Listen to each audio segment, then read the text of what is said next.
침묵하면은 생각나는 게 뭘까요? 처음 딱 하면 침묵하다, 침묵한다.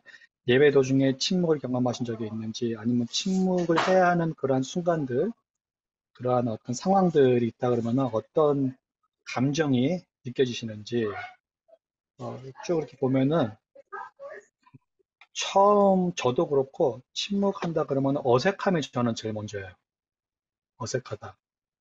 저는 어렸을 때부터도 이렇게 사람들하고 대화하는 걸 좋아했는데요.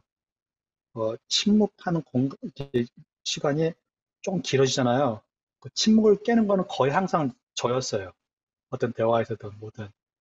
침묵을 되게 왜 그런지 모르겠는데 불편하고 어색하고 어, 눈치 보이고 근데 또 침묵을 좋아하는 사람들은 침묵이 고요하고 평안하고 거룩하게까지 느끼는 분들이 또 있고요. 어, 템플스테이 다들 아시죠?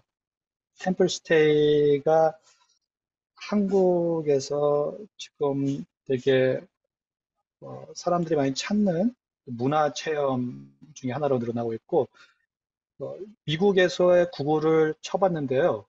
템플스테이 하니까 아예 한국에 지정해서 나오더라고요. 한국 문화를 불교의 절에 있으면서 체험하는 거라고 이렇게 아예 그렇게 나와 있고 템플스테이면은 한국에 있는 절에서 특별히 하는 걸로 체험이 되고 있고 뭐 음식적으로 체험하는 사람도 있고 요새 뭐 TV 같은 뭐 드라마나 이런 거 보면은 템플스테이 하는 경우들도 많이 나오고 그러 템플스테이는 하는 탤런트들이나 그런 사람들이 많다 보니까 또 서로 소개해주고 너무 좋다 좋다 왜 좋냐 할 거 했을 때 침묵의 시간이 그 포함되어 있는 자신을 돌아보는 시간이라든지 그냥 바쁜 사회 가운데서 벗어나 있는 그런 기분이라든지 뭐 치유의 시간이라든지 이렇게 여러 가지 얘기하는 것 같아요. 너무 신기한 게요. 미국에서 지난 10년간 뭐 당연히 전체적인 그리스도 기독교인이라고 보기는 하지만 어, 개신교의 교회의 부흥보다 카톨릭 교회에 오히려 신자들이 더 많이 늘어났다고 해요. 그 이유 중에 하나는 뭐냐면은 개신교는 특히 요새는 되게 컨템포러리 돼가지고 개신교 가면 오히려 어, 시끄러운 음악과 밝은 뭐 분위기 되게 어떻게 보면 파티하는 그런 분위기로 이렇게 기쁘게 해주고 하는 건 있지만 어, 무거움이 없다고 느낀대요. 뭔가 자기들이 기억하고 있는 교회에 하나님의 영광이 있는 굉장히 무거움, 어, 굉장히 뭔가 성스러움 그런 걸 느끼기가 힘들다고 하더라고요. 근데 캐톨릭 성당으로 가면은 어, 뭔가 성스럽다는 거죠. 그리고 죄스러운 사회에서 벗어나고 싶은데 어, 보통 개신교 교회들은 그런 건 느끼기는 힘든데 카톨릭 성당은 갔을 때 뭐 성스럽고 무겁고 신비스러움이 있다는 거예요. 그래서 굉장히 종교적인 경험을 할 수 있다고 생각을 하면서 카톨릭 성당을 선호하는 사람들이 많았다고 합니다. 시끄러운 교회와 성스러운 카톨릭 성당. 어, 제가 1500년도에 영국, 젊은이, 그러니까 독일에서 이런 속담 같은 게 이제 만들어졌다고 해요. 그 당시에. 지금 그림을 보시면은 엄마가 목욕 이 바스켓에다가 아이를 닦고 나서 물을 버리는데 아기도 같이 버리는 거예요. 미국에서 많이 쓰는 언어 중에 하나인데 Don't throw the baby out with the bathwater. 아기를 목욕물과 함께 버리지 마세요. 어떤 의미가 있냐면요. 저도 이렇게 쭉 찾아봤어요. 한국교회에서 렉시오 디비나에 대해서 어떻게 얘기를 하고 있고, 또 관상기도에 대해서 어떤 관점을 가지고 있고, 어떤 생각을 가지고 있고, 뭐라고 얘기를 하냐. 보면은요, 읽어보면은 거의 대부분의 사람들이 얘기하는 것들이 관상기도나 렉시오 디비나의 이런 하는 모습들이 불교나 힌두교나 뉴에이지에 묵상하는 부분들과 너무 비슷한 점이 많다라고 하는 것들을 많이 이렇게 얘기를 하시거든요. 저는 그게 맞다고 봐요. 비슷한 점들이 실제로 있어요. 근데 그 비슷한 점들이 꼭 그런 어떤 영적인 이단적인 모습이 아니라 뇌과학에서도 프로분된 모습들도 있거든요. 그리고 계속 보다 보니까 그런 모습들이 어, 유대인 사회적 안에서도 어, 훨씬 오래전부터 연습되고 있는 것들이더라고요. 보니까 우리가 생각하는 우리가 지금 보고 있는 그런 뭐 뉴에이지나 불교 뭐 이런 모습에서 모습보다는 그 전부터 있었던 모습들이고, 근데 저희가 보면은 한국 사람들 특별히 극단적인 부분이 많은 것 같아요. 극단적이다 보니까 어, 뭐를 된다 안 된다 받아들인다 못 받아들인다 할 때 한꺼번에 버리는 게 가끔 있는 것 같아요. 이런 부분들도 우리가 조심해야 될 게, 이거 지금 내가 조심하는 건지 아니면 두려워서 진짜 좋은 진리가 포함되어 있는 것도 같이 버리고 있는 것은 아닌지, 음, 우리의 모습을 한번 바라볼 수 있으면 좋겠다는 생각을 하고, 실제적으로 제가 진짜 권사님, 홍 권사님 말씀하신 것처럼 내가 체험하고 내가 여정을 걷고 하나님과 씨름하고 그러지 않고서 미리 어, 내가 뭐 신뢰하는 분이 얘기했기 때문에 나는 절대로 건드리지 않을 거야라는 어떤 마약을 이렇게 뭐 보듯이 바라보는 거는, 그건 좀 어리석을 수 있다라는 생각이 들고요. 저는 제가 배운 것 중에 하나는 뭐냐면은 신학교 때부터 계속 여러 번 반복해서 들은 건데, All truth belong to God if it is truth. 그러니까 모든 진리는 하나님께 하나님께 속한다는 것이죠. 만약에 그것이 진리면은. 진리인지 아닌지는 꼭 성경에 나와 있지만 아는 것은 아니잖아요. 그렇죠? 물리적인 진리, 사회적인 진리, 관계적인 진리 같은 것들은 성경에 나오지 않더라도 하나님의 성품 안에서 우리의 존재 안에서 배울 수 있는 것들이고 알 수 있는 것들이기 때문에 저는 여호와 하나님은 모든 진실하고 선하고 아름다운 것들의 기초가 되신다고 보거든요. transcendental이라고 얘기를 해요. goodness, truth and beauty. 선하고 진실하고 아름답고 진선미의 시초는 하나님이라는 겁니다. 근데 저는 어, 이 렉시오 디비나, 저는 말씀 안의 과학이라고 부르는 거 좋아하는데, 여기서 저희가 느끼지 못했던, 경험하지 못했던, 또 제대로 못 봤던 그런 진선미를 발견할 수 있다고 보거든요. 말씀 안의 과학이가 뭘까? 말씀 안의 과학이는 어, 제가 지금 매주 함께 만나는 그 이란 목사님께서 이렇게 정리를 해보셨어요. 그래서 제가 들으니까 굉장히 좋더라고요. 형태 없는 형태의 성경 읽기와 말씀으로 기도하는 것. Formless form of Bible reading and praying through the word. 어, 형태 없는 형태. 우리는 형태가 굉장히 주어졌죠. 성경은 이렇게 읽어야 되고, 묵상은 이렇게 해야 되고, 형태에서 벗어나면 되게, 벗어나는 것에 대한 두려움이 많은 것 같아요. 근데 벗어날 때 성령님을 체험할 수 있는 찬스가 훨씬 높아지는 것도 그런 신비스러움이 또 있는 것 같아요. 왜냐면 우리는 살아있는 말씀을 접하는 거기 때문에 살아있는 영의 인도함에 같이 있고, 근데 그렇기 때문에 저는 이제 이것을 할 때 개인으로 하라는 책들도 많고, 저도 렉시오 디빈에 대해서 많이 읽어보곤 했는데, 개인적으로 전화해보니까 개인으로 하는 것은 또 좋지만 공동체로 같이 시작하고 공동체로 같이 배워가면서 그 흐름 안에서 개인으로 할 때 훨씬 더 풍성하게 느껴지는 것 같다는 생각을 저는 많이 하고 있고요. 성경이 내가 성경을 읽는 건가, 성경이 나를 읽는 건가, 그런 거 들어보신 적이 있으시죠? 저는 개인적으로 말씀 안에 과하기를 하면서 어느 때보다 성경이 나를 읽고 있구나. 말씀이 나를 지금 나에게 보여주고 있구나. 라는 것을 되게 느낄 때가 많아요. 음, 그리고 말씀 안에 과하기는 반복을 많이 하게 되는데, 반복을 통해서 하나님이 깊게 경험하는 것이라고 많이들 얘기를 하는데, 어, 헨리 나운더 그 얘기를 하죠. 여호와는 나의 목자시니 라는 이 시편 23편에 그 처음 시작하는 그 문장만 가지고 20분을 계속 반복으로써 그 안에 있으면은 이 단순한 말씀을 조용히 자꾸 내새기는 동안에 이 말에 또 내 자신이 동산의 울타리 안에 들어가는 것을 발견할 수 있고 하나님의 목양을 실제로 느낄 수 있는 경험을 할 수가 있다라고 하는데, 어, 어떤 분은 이러한 또 예를 드리더라고요. 하이쿠라는 일본의 시가 있어요. 한국에서는 시조라고 보통 얘기하는데, 한국 시조는 뭔가 이렇게 어,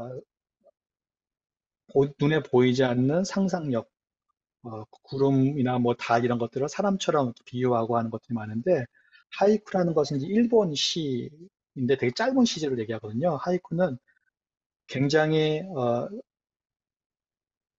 3D의 모습을 보여줘요.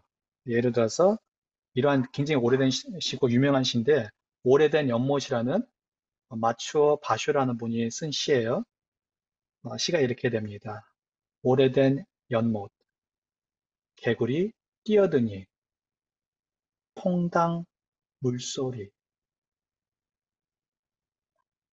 그리고 다시 한번 읽는 거예요. 오래된 연못, 개구리 뛰어드니, 퐁당 물소리.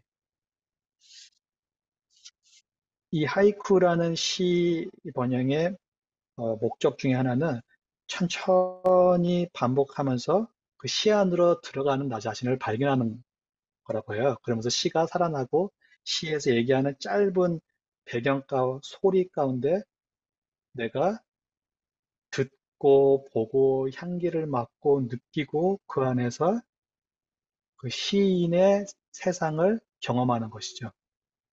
저는 하나님의 말씀 가운데 이 하이쿠보다 훨씬 더 능동적이고 다이나믹하고 어, 오감 이상을 떠나서 육감까지도 체험할 수 있는 것들이 하나님 말씀을 반복적으로 깊이 들어가면서 경험하는 데 있을 수 있다고 보거든요. 그래서 저는 오늘 이 말씀 안에 거하기를 한번 함께 하기를 원합니다. 말씀 안에 거하기를 이런 식으로 해볼까요? 오늘은 한 구절 짧게 하기보다는 오늘은 좀 긴 구절, 어, 미국에서 선교적 교회, 선교적 여정을 얘기할 때 가장 대표적인 말씀 구절이 있거든요. 그것들을 묵상하는 말씀 구절이 있는데 그 중에 하나가 누가복음 10장 1절에서 12절 말씀이에요. 어, 이 말씀을 함께 읽고 또 그 말씀 안에서 내가 체험할 수 있거나 느낄 수 있는 것들을 느껴보고 말씀을 반복하면서 우리가 그 묵상을 통해 가지고 하나님께서 나에게 너지라고 우리는 표현하는데 이렇게 옆으로 찌르는 거거든요. 하나님께서 이렇게 슬쩍 보여주시는 것들 아니면은 들으면서 어, 나로 하여금 궁금하게 하는 것도 이건 왜 그러지 생각 못 해봤는데 왜 이렇게 하지? 왜 이런 말씀을 하지? 아니면은 왜 이 단어가 계속 반복되지? 어떤 의미일까? 그거 답을 안 찾으셔도 돼요. 한국 특히 목사님들, 미국 목사님도 마찬가지지만 목사님들은 말씀을 읽으면서 항상 뭔가 결론을 지으려고 할 때가 많고 특히 묵상 나누면 항상 세 가지를 나눠야 돼요. 포인트 세 개를 해야 되고 그런 것들이 있는데 그런 것들 말고 그냥 그 흐름 가운데서의 내가 느끼는 거, 나에게 들리는 거, 나를 머물게 하는 거, 나를 궁금하게 하는 게 뭔지 그것을 알아차리고 그것들을 나누는 시간을 가질 거예요.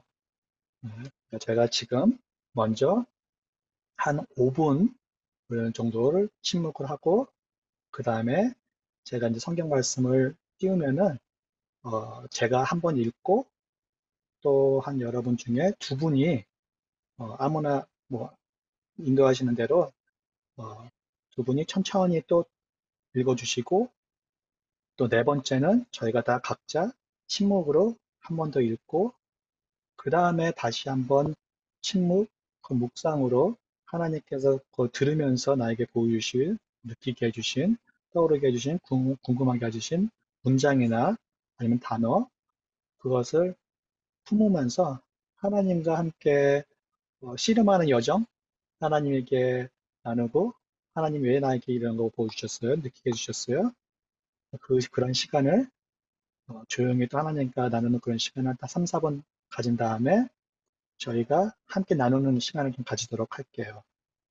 나누는 것은 또 어떤 거를 빌어주셨는지 나눠주시고 거기에 대해서 짧게 한 30초 정도 나누는 걸로 하고 그 후에 우리가 다 나누는 시간은 못 가지겠지만, 한 네다섯 분 나누는 분들 걸 들으면서 또 내 자신이 보고 느낀 것을 다시 한번 점검하면서 하나님이 오늘날 지금 시간에, 지금 이 순간에 우리 모두에게 이 말씀을 통해서 하시는 말씀은 무엇일까? 한번 찾아가는 그런 여정을 함께 나누기 원합니다.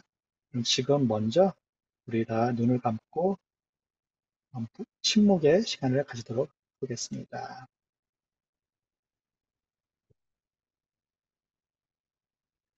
누가복음 10장 1절에서 12절 봉독하겠습니다. 그 후에 주께서 따로 70인을 세우사 친히 가시려는 각 동네와 각 지역으로 둘씩 앞서 보내시며 이르시되 추수할 것은 많되 일꾼이 적으니 그러므로 추수하는 주인에게 청하여 추수할 일꾼들을 보내주소서 하라. 갈지어다 내가 너희를 보냄이 어린 양을 이리 가운데로 보냄과 같도다. 전대나 배낭이나 신발을 가지지 말며 길에서 아무에게도 문안하지 말며 어느 집에 들어가든지 먼저 말하되 이 집이 평안할지어다 하라. 만일 평안을 받을 사람이 거기 있으면 너희의 평안이 그에게 머물 것이요 그렇지 않으면 너희에게로 돌아오리라. 그 집에 유하며 주는 것을 먹고 마시라. 일꾼이 그 싹을 받는 것이 마땅하니라. 이 집에서 저 집으로 옮기지 말라. 어느 동네에 들어가든지 너희를 영접하거든 너희 앞에 차려놓은 것을 먹고 거기 있는 병자들을 고치고 또 말하기를 하나님의 나라가 너희에게 가까이 왔다 하라. 어느 동네에 들어가든지 너희를 영접하지 아니하거든 그 거리로 나와서 말하되 너희 동네에서 우리 발에 묻은 먼지도 너희에게 떨어버리노라. 그러나 하나님의 나라가 가까이 온 줄을 알라 하라. 내가 너희에게 말하노니 그날의 소돔이 그 동네보다 견디기 쉬우리라.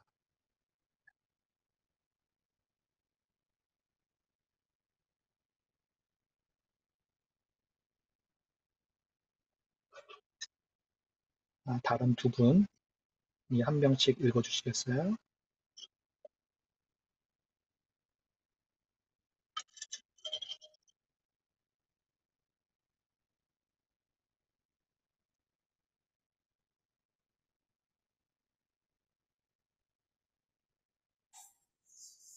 그 후에 주께서 따로 70인을 세우사 친히 가시려는 각 동네와 각 지역으로 둘씩 앞서 보내시며 이르시되 추수할 것은 많되 일꾼이 적으니 그러므로 추수하는 주인에게 청하여 추수할 일꾼들을 보내주소서 하라. 갈지어다 내가 너희를 보냄이 어린 양을 이리 가운데로 보냄과 같도다. 전대나 배낭이나 신발을 가지지 말며 길에서 아무에게도 문안하지 말며 어느 집에 들어가든지 먼저 말하되 이 집이 평안할지어다 하라. 만일 평안을 받을 사람이 거기 있으면 너희의 평안이 그에게 머물 것이요 그렇지 않으면 너희에게로 돌아오리라. 그 집에 유하며 주는 것을 먹고 마시라. 일꾼이 그 삭슬 받는 것이 마땅하니라. 이 집에서 저 집으로 옮기지 말라. 어느 동네에 들어가든지 너희를 영접하거든 너희 앞에 차려 놓는 것을 먹고 거기 있는 병자들을 고치고 또 말하기를 하나님의 나라가 너희에게 가까이 왔다 하라. 어느 동네에 들어가든지 너희를 영접하지 아니하거든 그 거리로 나와서 말하되 너희 동네에서 우리 발에 묻은 먼지도 너희에게 떨어버리노라. 그러나 하나님의 나라가 가까이 온 줄을 알라 하라. 내가 너희에게 말하노니 그날에 소돔이 그 동네보다 견디기 쉬우리라.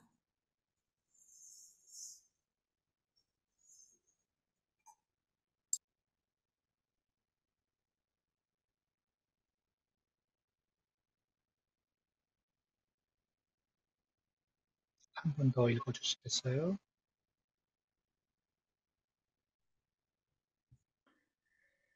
그 후에 주께서 따로 70인을 세우사 친히 가시려는 각 동네와 각 지역으로 둘씩 앞서 보내시며 이르시되 추수할 것은 많되 일꾼이 적으니 그러므로 추수하는 주인에게 청하여 추수할 일꾼들을 보내주소서 하라.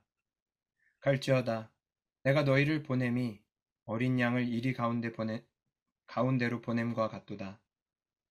전대나 배낭이나 신발을 가지지 말며 길에서 아무에게도 문안하지 말며 어느 집에 들어가든지 먼저 말하되 이 집이 평안할지어다 하라. 만일 평안을 받을 사람이 거기 있으면 너희의 평안이 그에게 머물 것이요 그렇지 않으면 너희에게로 돌아오리라. 그 집에 유하며 주는 것을 먹고 마시라. 일꾼이 그 삭을 받는 것이 마땅하니라.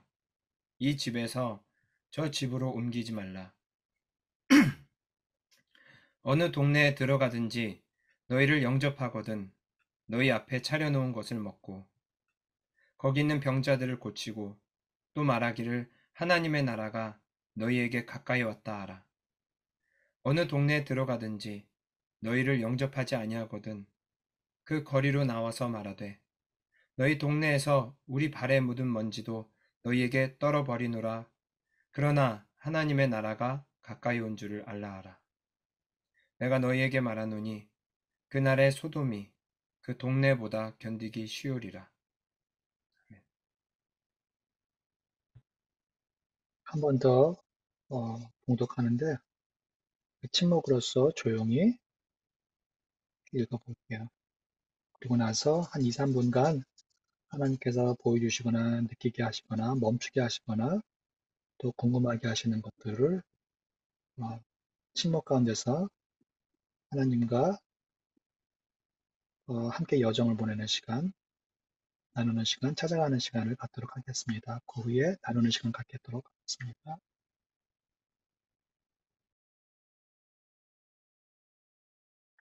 네, 저까지 포함해서 한 5분 나눴으면 좋겠어요. 제가 먼저 한번 시작해 볼게요. 편안하게 지정 필요 없이 아, 나누고 싶으신 분들 나누시고 또 잘 안 나누시는 분들 항상 나눌 때 잘 들어주셔서 듣는 거에서 전체적으로 하나님께서 또 우리 공동체에게 지금 이 시간에 해주시는 말씀 무엇일까 또 발견해 나가는 여정을 가기를 원합니다. 저는 이 성경 구절을 거의 한 30번 묵상 말씀 안에 거하기를 한 것 같은데 오늘 전혀 새로운 게 들렸어요.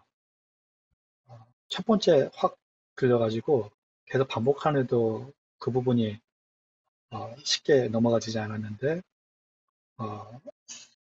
5절에서 어느 집에 들어가든지 먼저 말하되라는 게 계속 반복할 때마다 더 크게 들렸거든요. 그러면서 지금 침묵에 대해서 얘기하는데 말하는 거를 저한테 멈추게 하시니까 그게 참 신기하고 뭐예요? 예수님이 이렇게 시작되다가 먼저 말하되 이 집에 평안할지어다 하라. 맨 처음에는 음, 먼저 말하되 무슨 말을 해야죠? 라는 궁금증이 들어왔다가 눈을 감고 다시 한번 이 구절을 상상해 봤어요. 그러면서 그냥 내가 제자 중에 한 명이 돼서 다른 한 명하고 같이 움직이는 것을 상상하면서 처음에 이제 제 상상에는 저 혼자만 있었어요. 지금 어, 또 계속 하다 보니까 2씩 보냈다는 게 기억이 나가지고 나 혼자가 아니라는 걸 생각이 났고 어, 상상하면서 집에 들어가는데 어떤 모습으로 들어갔을까? 내 얼굴 표정은 어떨까? 그리고 어, 내가 먼저 말을 하는데 인사를 하는데 어떠한 목소리 톤으로 인사를 하고 있을까? 그리고 그 당시에는 집이 평안할지어다라고 인사했지만 이게 지금 현재의 내가 인사하는 문장이라면 어떤 문장일까? 하나님의 평안을 어떻게 빌까? 음, 그럼에도 불구하고 계속 이 내 모습이나 내 언어나 내 메시지나 이 사람이 잘 받아줄 거라는 것을 계속 걱정하고 있는 자신을 발견했어요.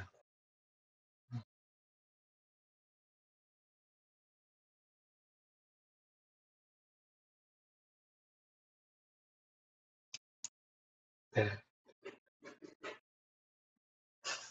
근데 그 부분은 그 부분에 대해서는 예수님께서 하신 말씀이 없으시죠. 없으셨다는 것을 다시 한번 깨닫게 해주시고 그 먼저 다가가서 먼저 말하는데 예수님의 평안을 얘기할 때 어떠한 일들이 이루어지는지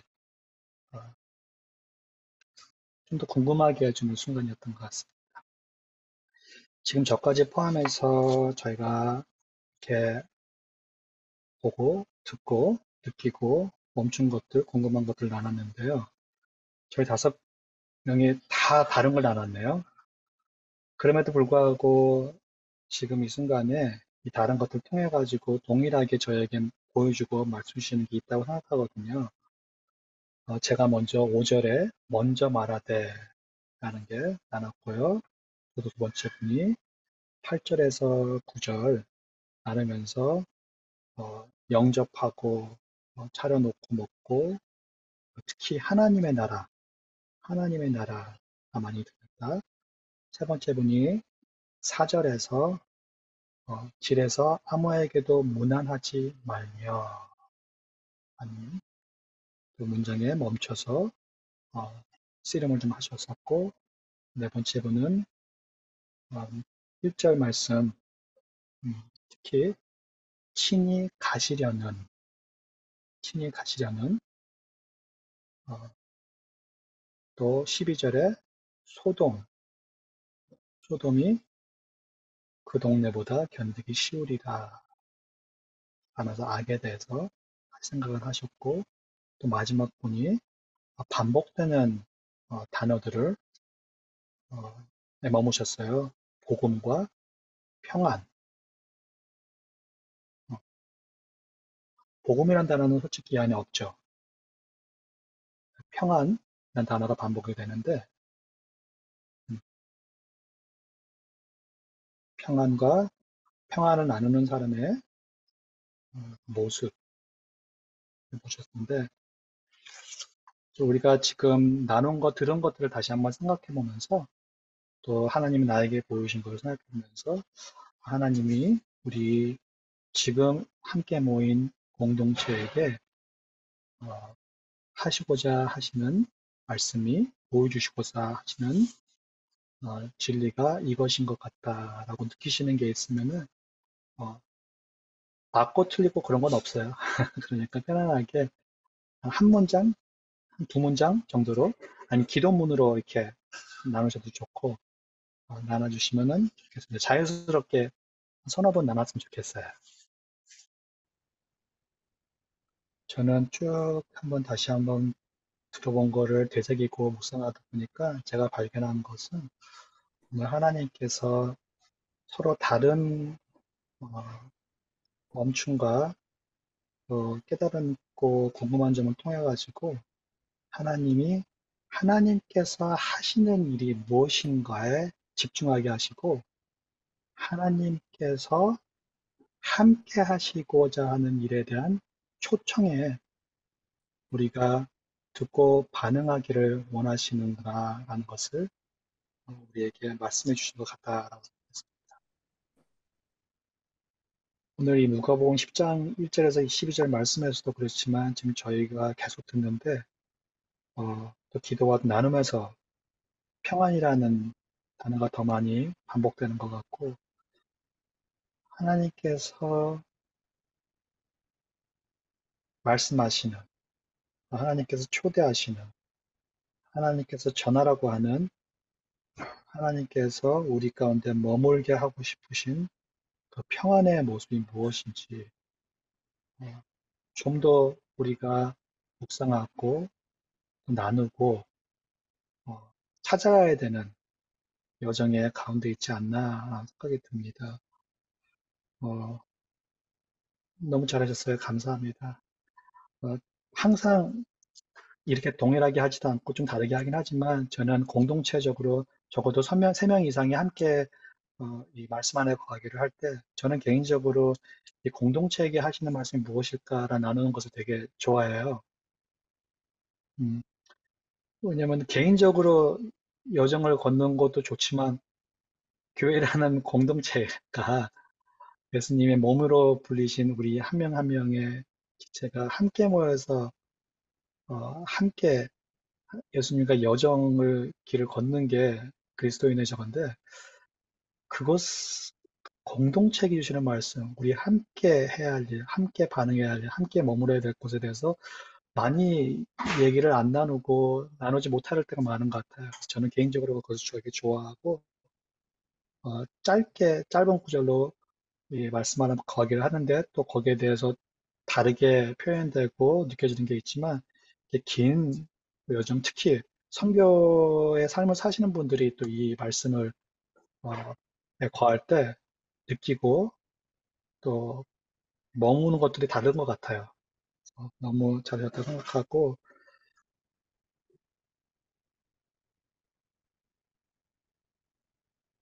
어, 왜 이것들이 우리에게 필요한가? 헨리 나운이 책에서 얘기하는 것은 이렇게 표현하죠. 우리가 지금 살고 있는 사회, 이게 80년대의 표현인데 말에 홍수에 파묻혀 있는 사회라고 표현했어요. 지금은 더하면 더하지 덜하지는 않겠죠. 성경은 특히 잠언서에서는 말 많은 사람을 우매자라고 표현을 하더라고요. 어리석은 자. 아까도 말씀드렸지만 우리가 살고 있는 세대가 도파민 결핍 세대라고 표현이 되고 있어요. 우리 계속 지금 자극하고 있어요. 우리 뇌를. 자극이 안 되면은, 그 다음에는 그냥 방향성을 잃어가는,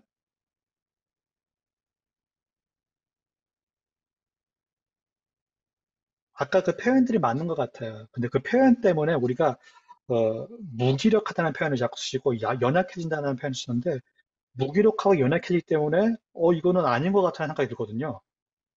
근데 잠시 한번 생각해 보세요. 예수님의 모습, 특히 빌립보서에서 얘기하시는 하나님이셨던 분이 인간으로 내려오신 그 모습. 우리는 그것을 겸손이라고 하죠. 근데 겸손이라는 모습은요, 무기력, 연약하고 힘없는 모습이에요. 그 모습이 우리는 사회에서 안 좋은 모습이라고 얘기를 하거든요. 특히 한국 사회에서는 답이 없는 사람, 뭔가 아무것도 할 줄 모르는 자리, 힘이 없는 자리, 이런 자리는 안 좋은 자리야. 우리는 우리 자식, 특히 어머니의 또 아버지 입장으로서 아이를 키울 때 그런 자리에 없게 하려고 굉장히 노력을 해요. 뭐든지 다 준비시키고, 부족함이 없고. 그런데 예수님을 만나는 자리는요, 성경에서 계속 반복해서 표현하고 나타나고 있는 가장 아름다운 자리는 겸손의 자리라는 거예요. 그 겸손은, 설레치에 말로 된 겸손이 아니고, 실제적으로 깨어지고, 연약해지고, 힘이 없고, 어, 다윗이 이제 사울 왕한테 쫓겨다닐 때 있잖아요.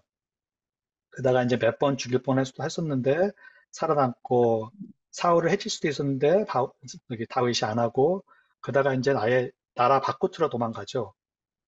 어, 바깥으로 도망가고 한 자리에 있는데 사람들이 다윗에게 모여들기 시작해요. 그 사무엘상 이제 몇 장인지 기억이 확실히 안 나는데 성경이 어떻게 표현하고 있냐면요. 힘이 없고 연약한 자들이 다윗에게 모이더라.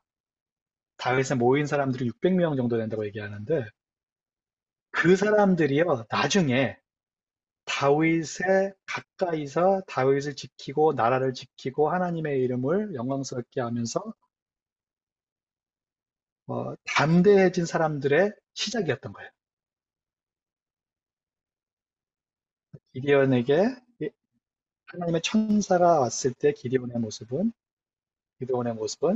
연약하고 아무것도 할 줄 모르는 사람의 모습이었어요. 근데 그 천사는 완전히 겉모습과 기드온이 자신을 바라보는 모습과 사회에서 기드온을 바라보는 모습과 다른 정체성을 주죠. Mighty warrior, 굳센 어, 장군 같은 사람이라고 얘기하죠. 연약하고 힘이 없고 숨어있는 사람한테 하나님이 주신 정체성은 다르다는 거예요. 저는 그 겸손의 자리가 어, 우리가 상상하는 모습보다도 더 처절할 수도 있다는 거. 어, 한국말로는 번역이 되지 않는 책인데 책 이름이 마음이 가난한 사람들의 책이에요.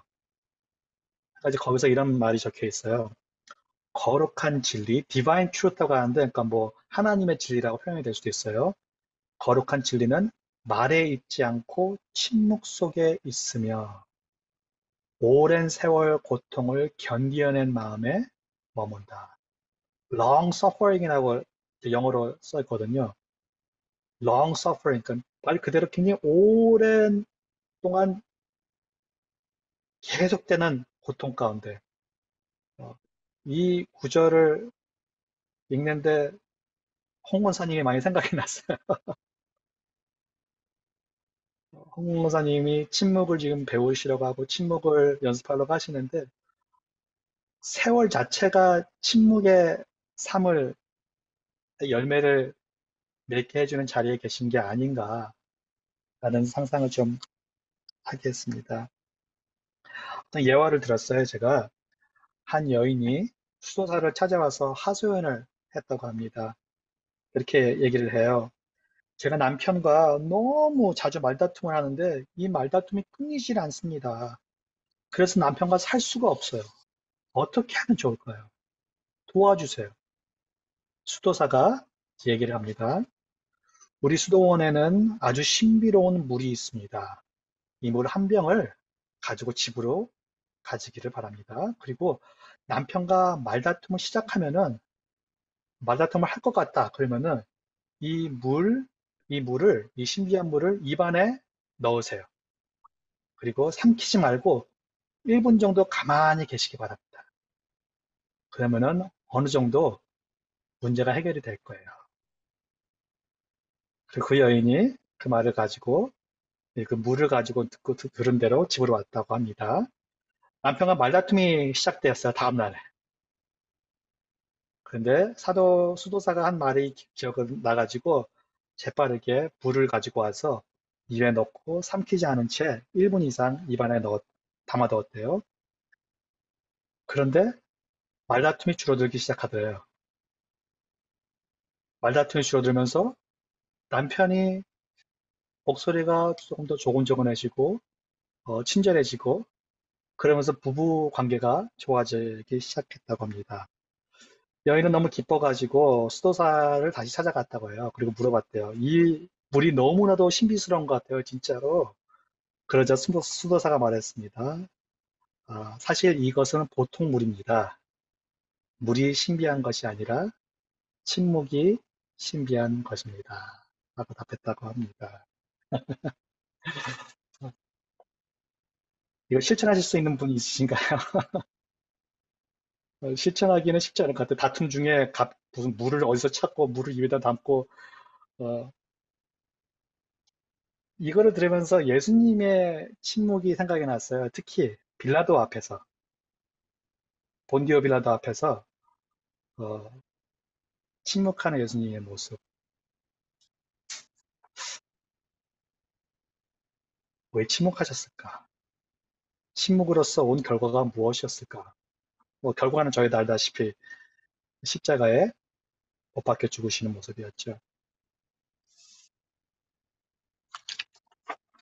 잠시 내가 사용하는 언어, 내가 사용한 언어라고 얘기할 때는 그냥 제 말하는 그런 언어 말들이 아니고 말의 톤, 말의 색상, 말의 어, 양, 그리고 말이 아닌 내 바디 랭귀지, 내 몸으로 하는 언어. 나의 언어는 사랑과 진리의 언어인가? 아니면 경쟁과 비판의 언어인가? 교만의 언어인가? 나의 언어와 나의 행동은 일치하나? 침묵을 하게 되면은요, 이런 것들을 발견할 수가 있는 것 같아요.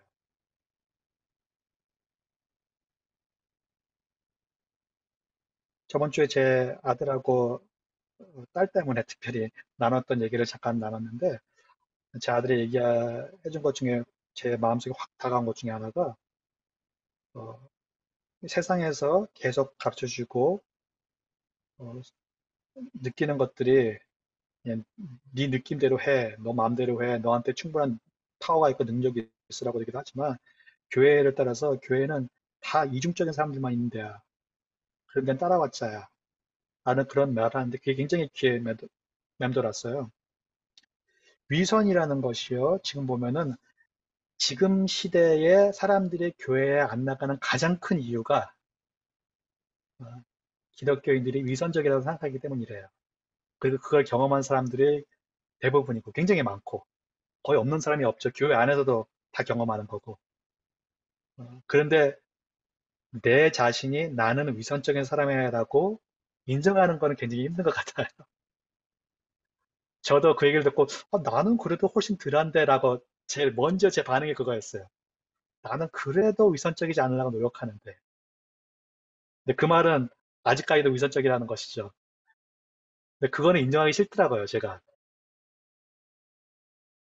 근데 그런 부분들이 내 언어에서 내 이 몸짓에서 표현이 되고 있더라고요. 내가 원치 않는 어떤 행동을 우리 딸아이나 아들이 했을 때, 아니, 바깥에 TV를 보다가 내가 선호하지 않는 그런 어떤 장면이나 사람들이 나왔을 때,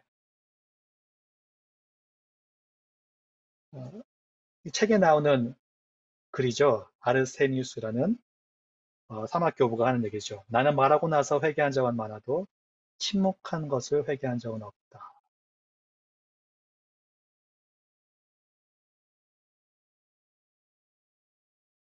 처음에는 약간 제가 이거에 반대를 했어요. 내가 말 안 한 거에 대해서 되게 좀 그런 적은 있는데, 이 얘기를 했었어야 되는데 라고 생각한 적은 있는데, 생각해 보니까요. 그 생각을 하는 이유가 다른 쓸데없는 말을 너무 많이 해가지고 진작 해야 할 말을 못 했었던 거예요. 그 순간에. 진짜 하나님이 주시는 말씀을 안 해서 내가 후회한 것이 아니고 내가 너무 다른 쓸데없는 말을 많이 했기 때문에 진작 해야 할 말이 뭔지 몰랐던 것이었던 거예요. 그 순간에. 그런 저를 바라보면서 말을 드렸다라고 생각을 하고 있었더라고요.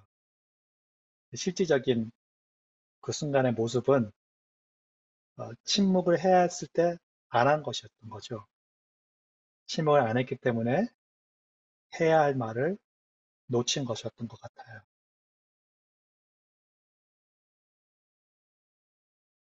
우리의 현실은 우리말이 진실하지 못하고 우리의 말이 얄팍하며 과잉일 때가 너무나도 많다는 것. 그렇기 때문에 제가 계속 표현하고 현에 나와 있는 책으로 그렇게 표현을 하지 않지만 글들이 말하는 것들은 마찬가지예요. 저항이에요. 그러면 이렇게 흐르는 나의 모습에 어떻게 저항할 수 있느냐? 침묵의 목표에 대해서 얘기합니다. 너무나도 다 잘하는 거죠. 침묵의 목표는 어, 신학 교육의 목표와도 마찬가지고 우리가 교회를 다니는 이유와도 마찬가지인 거고 그리스도인의 삶의 목표와도 마찬가지예요. 마음과 목숨과 뜻을 다하여서 하나님을 사랑하고 이웃을 자기처럼 사랑하는데 이런 지상 명령에 더 충실할 수 있는 것.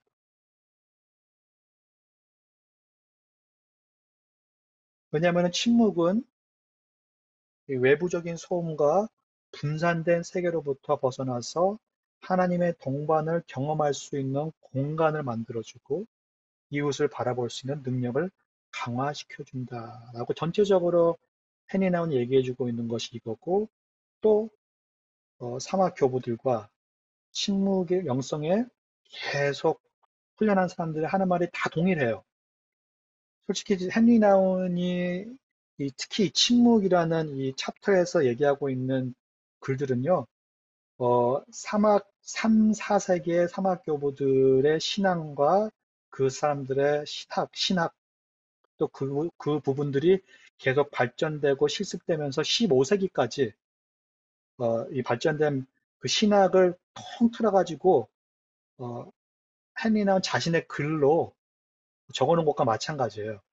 그러니까 헨리 나운이 자기가 스스로 뭐 경험하고 해서 그런 게 아니고 공부한 것을 실천하면서 아 이것들이 진짜 맞구나 동의 내가 하는구나라는 것을 적은 게 이 침묵의 챕터인 것입니다. 그러면서 크게 얘기를 하죠. 저는 이 부분이 굉장히 울림이 개인적으로 컸는데 침묵은 단지 입을 다무는 게 아니라 하나님으로부터 말하는 법을 배우는 것이다. 잘 들은 사람들이 나중에는 잘 얘기를 하더라고요. 잘 말하는 것만 배운 사람들은 언젠가는 끝이 나요. 힘이 빠지고 말할 소재가 없어지고 그리고 계속해서 남의 것을 빼앗아 오죠. 근데 계속 침묵 안에 오래 머문 사람들은 들은 것들이 내 자신에 스며들게 되고 들은 것들이 내 정체성을 만들어가고 거기서 흘러나오는 것들은 나라는 존재에서 흘러나오게 되는 것 같아요. 그러니까 더 이상 나는 그냥 성경 말씀을 뭐 몇 장 몇 절에 이런 말씀이 있고 무슨 요한복음 3장에 이런 말씀이 있고 그런 것을 막 그냥 얘기하는 것이 아니고 하나님의 말씀에 머물면서 그 말씀이 내 안에 스며들고 그 스며든 말씀이 성경 말씀 제가 정확하게 외우지 못하더라도 그 말씀의 현실이 내 삶의 진리로서 표현되기 때문에 훨씬 더 울림이 크게 딴 사람한테도 전해질 수가 있다는 거죠. 평안을 전하려면은 어떻게 보면은 두렵고 힘들고 어렵다고 느껴지는 게 평안의 메시지가 뭐지? 라는 것 때문에 힘든 것 같아요. 그러니까 그럼 저희는 꼭 지식적으로 먼저 생각을 하게 되는 것 같아요. 내가 뭘 어떻게 해야 되지라고 하면은 그 how to라는 것 때문에 지식적인 부분에 굉장히 오래 머물게 돼요. 지식적인 부분에 오래 머무는 것은 침묵의 목표가 아니에요. 침묵의 목표는 마음이라는 것은 중심, 지식도 포함해서 내 감정과 내 느낌과 어, 내 경험과 내 안의 모든 것들, 그리고 내 보이적인 모든 것들을 표현한 게 사람의 마음인데 그 마음에 스며들게 하기 위해서 무엇이 진정한 진리와 선함과 아름다운 것들이 그래서 침묵을 하는 것이다. 유대인의 전통의 침묵이 뭘까라고 한번 공부를 해봤어요. 유대인의 전통에서 삶에서는 그러니까 이것은 어떻게 보면은 아브라함의 전함에서 내려오고 특히 어, 그전에는 솔직히 전통이 많이 일어나지 않았을까요? 유대인들의 이스라엘 전통들은 거의 사막에서부터 시작을 했어요. 430년 동안 애굽에 있다가 360년 동안에 노예로 살다가 거기서 자유하면서 멈춤을 통해 가지고 안식을 배우고 십계명 언약의 약속 안에서 하나님의 백성이라는 새로운 거룩한 사람들이라는 새로운 정체성을 받으면서 그 언약 안에서 살아가는 리듬을 배워가면서 침묵을 의 전통이 시작된 거거든요. 근데 유대인의 전통의 그 침묵을 바라보면은 보통 거의 5가지로 이렇게 나눠지는데 첫 번째로 침묵을 통해 가지고 하나님께 영광을 돌리고 하나님의 경외함을 표현하면서 그 경외함 안에 머무는 것을 배워갔다고 해요. 우리가 왜 침묵을 하냐 하면은 침묵이 특히 46편 10절 말씀이 있죠. 너희는 가만히 있어 내가 하나님 됨을 알지어다. 그러니까 반대로 얘기하면은요. 내가 가만히 있을 줄 모르면은 내가 침묵 안에 머물 줄 모르면은 어떤 또 잠잠히 있으라고 또 번역되는 글이 있죠. 어, 그 자리에 있을 줄 모르면은 나는 하나님이 하나님 된 줄 잘 모른다는 거예요.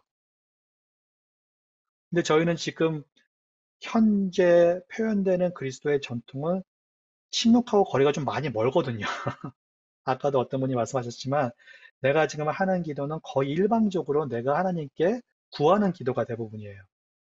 왜냐면 내가 배운 것 중에 하나가 구하라 그러면 주실 것이요 라는 것들이 그냥 묶여져 있고 또 야고보서에서 얘기하는 것은 너희가 없는 것은 왜냐면 네가 구하지 않았기 때문에 그렇다라는 것들 그리고 실질적으로 내가 바라는 것들이 너무 많아요.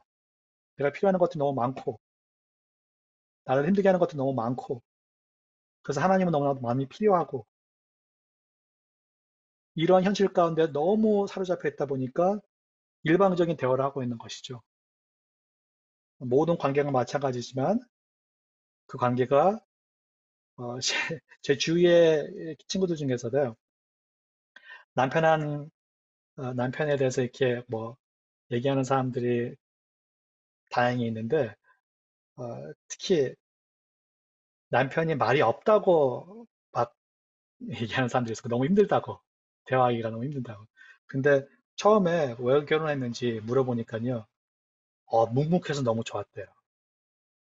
말이 너무 없어서 무거워 보이고 뭔가 이렇게 남자다워 보이고 멋있어 보였대요. 그래서 그 사람이 좋았대요. 근데 결혼하고 났더니 계속 묵묵하더래요. 대화를 해야 하는 때에도 묵묵하더래요. 너무 힘들대요.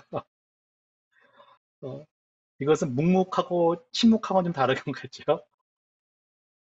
대화가 일방적으로 이루어지는 대화는 결코 그 대화가, 그 관계가 깊어지지 못하는 것 같아요. 어떤 분들은 기도를 얼마나 오래 하는가가 더 중요하다고 얘기하시는 분들이 있는데, 저는 오래되는 기도보다도 어떻게 그 기도의 대화가 이루어지고 있는지, 기도의 그 다이나믹이 어떻게 되는지가 더 중요한 것 같다는 생각이 듭니다. 어, 두 번째로 유대인 전통에서 침묵은 하나님의 인도하심과 가르침에 집중하는 순간이라고 해요. 어, 사무엘에게 하나님이 말씀하시죠. 그럴 때 이제 2번 자기 이름을 듣고 나서 엘리 한테 가죠. 그러니까 하나님이 말씀하시는 것 같다. 한 번 더 사무엘하고 얘기하시면은 말씀하셔서 주의 종이 듣고 있습니다라고 대답하라고 하죠. 그러니까 사무엘 입장에서는 하나님이 부르시는 걸 인정하고 침묵으로서 듣는 태도를 갖는 거죠. 하나님은 말씀하시는 하나님이세요. 우리는 창조 때부터 그거를 잘 알고 있잖아요. 예수님의 존재는 하나님의 말씀이에요. 말씀하시는 하나님 가운데 침묵을 배울 때 하나님의 인도하심과 하나님의 가르침이 조금 더 선명해질 수 있다. 세 번째로 절제와 자제력을 배워가는 훈련이라고 침묵을 유대인 전통에서는 생각한다고 합니다. 생각해보니까 이런 것 같아요. 통제력에 대한 반항이라고 제가 이렇게 적었는데 뭐냐면은 침묵을 안 하잖아요. 그러면은 운전석에서 운전대를 잡고 있는 건 계속해서 나예요. 계속 움직이고 계속 결정하고 계속 방향성을 선택하고 계속 문제를 해결하는 것은 나예요. 죄가 죄로 들어온 이유는요, 당연히 뱀이 거짓을 했기 때문에 들어온 거지만 그 중심에는 하와가 나라는 중심을 선택했기 때문에 있거든요. 아, 내가 하나님 같이 선과 악을 알 수가 있어? 내가 하나님의 필요 없는 삶을 살 수가 있어? 내가 내 중심된 삶을 살 수가 있어? 내가 주인공이 된 삶을 살 수가 있어? 라고 했을 때 그 거짓이 진실처럼 들리게 된 것이고, 거짓이 진실처럼 들릴 때 하나님의 음성이 점점 들리지 않게 되는 것이고, 그리고 죄의 삶이 시작되는 거거든요. 우리는 계속해서 가장 힘들어하는 게, 특히 엄마들이 가장 힘들어하는 게 삶에서 자체적으로 그래요. 사람들이 힘들어하는 순간이 크게 두 번이 있대요. 뭐냐면은 결혼했을 때, 그 두 번째는 아기를 가졌을 때, 아기를 낳았을 때죠. 왜냐? 그 전에는 내 노력으로 모든 게 다 됐거든요. 가능했거든요. 아무리 안 되는 거도 내가 노력하고, 내가 씨름하고, 내가 뭐 도움을 받고 어떻게 하면 다 됐어요. 내가 원하는 만큼 되지는 않았더라도 어느 정도 해결이 됐어요. 다음으로 넘어갈 수가 있었어요. 근데 결혼하고 났더니 나를 사랑하는 사람이고 내가 사랑하는 사람인데 나의 뜻에 따라주질 않아요. 저하고 자꾸 부딪혀요. 자꾸 다른 생각을 하고 다른 걸 원하고, 그리고 아기를 낳으면 조금 더 좋아질까. 아기를 낳았더니 내 얘기인데 왜 이렇게 반항이 심하죠? 어느 분이 물어보더라고요. 아기는 언제서부터 몇 살 때부터 이 반항의 영혼을 표현할까라고 이렇게 물어본 신학 상교 교수님이 있었는데 답은 한마디로 태어나서부터. 잠시 생각해 보더니 태어나기 전부터라고 얘기하더라고요. 배 안에서부터. 왜냐면은 아기도 자기가 원하는 게 있거든요. 자기가 원하는 것을 자기가 원하는 시간에 갖지 못하면은 때를 부리는 거죠. 통제가 안에 컨트롤 안에 있고 싶어 하는 모습이 내가 중심에 있고 하는 모습이 있는데, 이 모습에서 계속해서 반항하는 방법 중에 하나는 침묵이라는 것이에요. 아까 처음 시작할 때 침묵에 대해서 나눴을 때 이런 부분 나눠보실 분들이 있는데, 네 번째, 자기 성찰. 자기 성찰은 특히 분주하게 사는 문화 가운데서는 굉장히 중요한 것 같아요. 왜냐하면 분주하면 분주할수록 내 자신을 잃을 수가 있거든요. 내 자신을 잃다 보면은 내 정체성을 잃게 되니까 내가 하고 있는 일들, 열심에 대한 방향성을 잃게 돼요. 그리고 목적에 대한 이유도 잃게 되는 경우가 참 많죠. 자기 성찰을 하게 되면은 계속해서 내 자신을 유지하면서 내 정체성이 무엇인가, 특히 그리스도인으로서는 하나님 안에서, 예수님 안에서의 내 정체성이 무엇인가 알 때 분별력은 그 정체성에서 흘러나오는 것이기 때문에 올바른 자기 성찰과 또 분별력을 찾을 수가 있는 장소가 침묵이라는 것입니다. 또 다섯 번째, 침묵에 표현되고 있는 자리가 공동체 예배이고 또 공동체 전례들에서 찾아볼 수가 있다는 거예요. 근데 이 부분이 이제 지금 저희가 굉장히 많이 잃어버린 부분 중에 하나 같아요. 예배 가운데서 침묵을 하면은 저도 몇 번 이제 제가 찬양 인도를 많이 하다 보니까 그래도 그 인도 가운데 침묵을 이렇게 하던 순간 몇 번 있거든요. 통틀어서 10번이 안 되는데 한 번 정도 좋았던 것 같아요. 그리고 좋은 피드백을 받았어요, 제가. 거의 다 침묵을 했을 때 어색해하고 특히 반주자들이 어색해하더라고요. 반주자가 어색해가지고 가만히 있지 못해요. 그래서 이걸 어떻게 해야 되지 내가? 그러다가 피아노를 치기 시작하시더라고요. 그래서 한 번은 다음에는 침묵할 때 그냥 같이 침묵했으면 좋겠다 라고 얘기를 한 적이 있었었는데, 어, 침묵이 결코, 제가 이것을 아는 이유는 침묵이 결코 우리가 다른 종교를 따라가는 모습이 아니고 결코 요새 들어가지고 뭐 새로 발견된 그런 훈련이 아니라는 것이에요. 성경에 나와 있고 또 오래된 유대인 전통 가운데서 계속 훈련이 되고 있던 부분. 이 말은 무슨 말이냐면요. 예수님은 유대인이셨어요. 그 말은 구약 성경이 신약 성경과 우리의 삶으로 계속 이어지는 순간이 있는데 그 포인트는 예수님의 삶에 있다는 거고 구약과 유대인 전통이 끊이지 않고 계속 흘러나오면서 활발하게 다시 하나님의 마음을 찾아가면서 훈련된 부분들이 그런 순간이 있었는데 그게 예수님의 삶이었다는 것이에요. 예수님이 침묵을 훈련하시고 삶 가운데 계속해서 하셨다는 것입니다. 그러면 우리에게도 충분한 이유가 되는 것이죠. 헨리 나운이 책에서 얘기하는 부분 중에 세 가지 제가 적었는데 너무 힘든 말 같아요, 솔직히. 저한테도 공감이 안 되는 말들이고. 그 이유가 뭔가 했더니 이 언어들과 단어들이 실질적으로 이 3, 4대기 때 사마 교부들 쓴 언어들이에요. 순례자라는 표현, 내면의 불, 성령님이라는 표현, 이런 표현들이. 근데 저는 이거 자세히 얘기할 필요는 없고 지금 벌써 8시간 넘었는데 토마스 머튼이 하는 얘기는 하나님을 사랑하는 사람은 반드시 침묵을 사랑한다. 그러니까 침묵을 발견하는 거에 대해서는 하느님의 말씀의 특별함과 하나님의 사랑의 특별함을 발견해야 되는 것 같아요. 침묵 가운데 하나님의 사랑을 재발견할 수가 있다. 그러니까 침묵의 여정은 하나님의 사랑에 대한 발견의 여정이다. 하나님의 사랑은 어떤가? 하나님의 사랑은 변하지 않는 사랑이고 선한 사랑이고 영원한 사랑이고 모든 것을 포괄하는 사랑이고 끝없는 사랑이고 진실의 사랑이고 생명이 있는 사랑이다. 생명이 있는 사랑으로 말씀하시기 때문에 하나님 말씀에 생명이 깃들어 있는 것이다. 그리고 하나님의 사랑과 진리에는 풍성함이 있어서 그 삶 가운데 생명의 나로 흘러나오게 하고 내가 오늘을 살아갈 수 있는 새로운 능력을 찾아가게 해준다는 것이다. 창조와 구원과 생명의 능력이 그 사랑과 말씀에 담겨져 있다.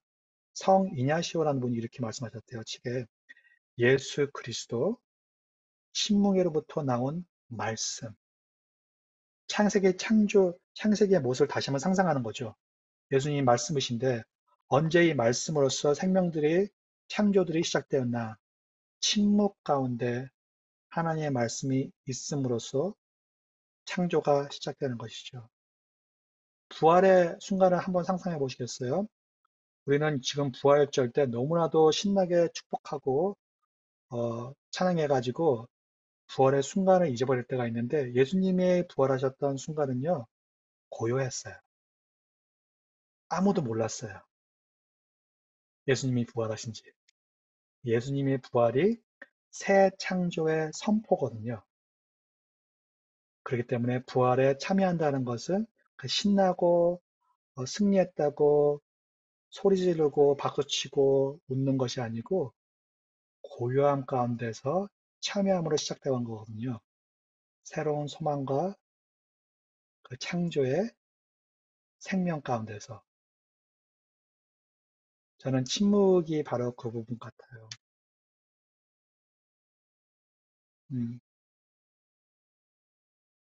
시간이 넘어서 그냥 맞출게요. 우리의 말수가 많고 적은 여부가 아니라 그 말이 하나님의 자애로운 침묵을 불러내는지 여부다. 나의 자애로움이 아니고 나의 자비가 아니고 하나님의 자비, 자애로움. 오직 이것은 하나님의 임재 가운데서 하나님의 함께 하신 가운데서 침묵할 때 나에게 스며들 수 있다는 것. 음,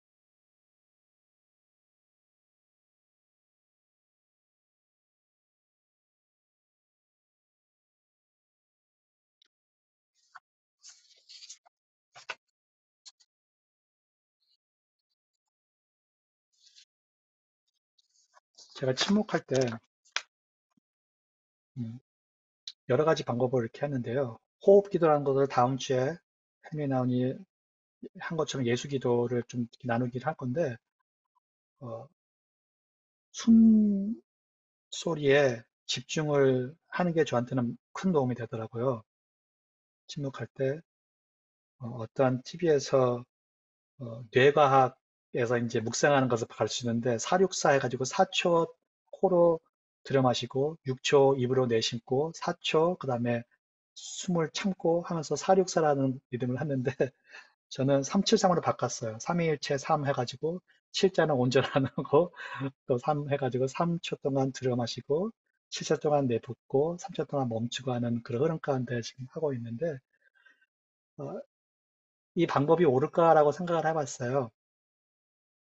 근데 하나님께서 또 나타내 주신 게 가르쳐 주신 게 호흡이 어, 헬라어로 푸뉴마라는 단어이고 또 히브리어로 루하라는 단어인데 이 루하 푸누마가 성령님을 얘기할 때 많이 쓰는 단어예요.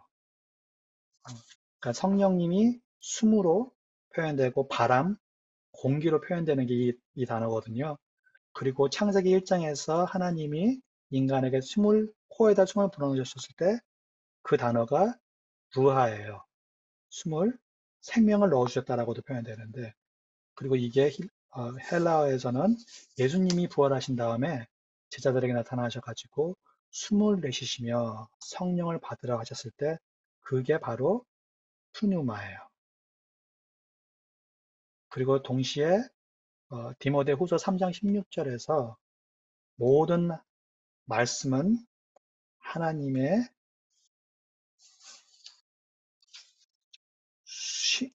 호흡이라고 나와 있어요. 원어로는 호흡, 푸뉴마. 모든 말씀이 하나님이 숨으로써 호흡을 내신 것이라고. 그렇다 그러면은 내가 호흡을 하고 하나님 안에서 호흡할 때는 저는 성령님과 함께 공참하는 모습이 아닌가. 어떤 분은 이렇게 표현하신 분이 있었어요. 내 호흡은, 내 영은 호흡으로서 계속해서 하나님의 이름을 부르고 있다. 야훼가 하나님의 이름이잖아요. 야, 야, 좀 억지스럽죠, 그거는. 억지스러운데. 그럼에도 불구하고 저한테는 굉장히 신비로운, 이 발견되는 게 아닌가. 내 모든, 내가 무의식 안에서도 계속 나의 존재는 하나님의 이름을 부르고 하나님과 가까이 하며 하나님의 영과 동일한 가운데 있으려고 하고 있구나. 침묵은 훈련이지만 동시에 내 영혼이 내 마음에 갈급해하고 있는 것이 아닌가 라고 생각을 합니다. 오늘 나눔은 여기서 마치겠습니다. 감사합니다. 그리고 다음 주 실천을 드리는데요. 이번 주 실천이 진짜 힘들 수도 있어요. 홍 권사님한테 제가 먼저 허락을 받고 드릴까 하다가 그냥 드리는 건데 보여드릴게요.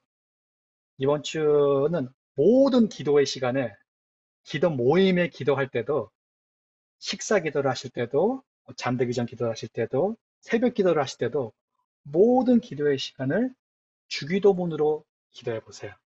이번 주 천천히. 근데 주기도문을 하시면서 그날 그번 그 기도를 하시면서 주기도문에서 내 마음을 움직이게 하는 단어나 문장이 있으면은 한번 적어 보세요.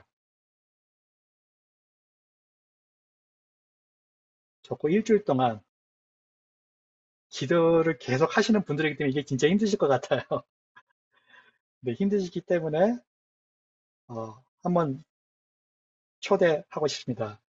이 새로운 여정 가운데. 그래서 하나님께서 또 보여주시는 것들이 무엇인지, 깨닫게 해주시는 것들이 무엇인지, 멈추게 하는 것들이 무엇인지 발견하고 다음 주에 나누길 바랍니다. 감사합니다. 죄송해요. 너무 시간을 넘어가는지 몰랐네요, 제가. 네, 감사합니다.